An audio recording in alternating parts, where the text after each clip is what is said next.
When the Morgan family moved into the creaky, vine covered house on Wicker Street, 12-year-old Ellie wasn't thrilled. The house was old, the floors moaned when you walked, and the attic door refused to stay shut. But her parents called it charming, and Ellie was told to give it a chance. That first night, as Ellie unpacked in her room, she heard scratching behind the wall near her bed. Mice, probably.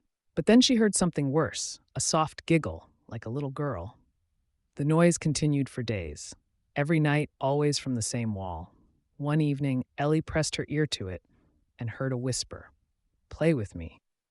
Terrified, she begged her parents to check. Her dad, humoring her, removed part of the paneling. Behind the wall, nestled between dusty beams and spiderwebs, was a porcelain doll. Its face was cracked. Its eyes were cloudy. Its mouth was slightly open as if mid-laugh. And in faded ink across its chest, someone had written, "I live here."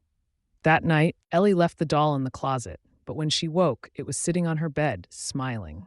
She screamed. Her parents blamed stress. Old houses creak. Dolls don't move, they insisted. But Ellie knew better. The giggles grew louder. Lights flickered. Her toys moved on their own. And in her dreams, she saw a little girl in a nightgown with glassy eyes and a twisted smile, whispering, "You let me out.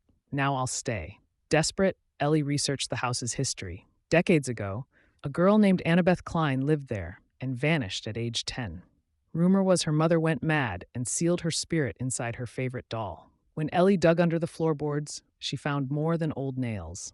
A tiny, decayed skeleton curled up with arms around its knees, and next to it, another doll, identical. She realized the doll wasn't haunted.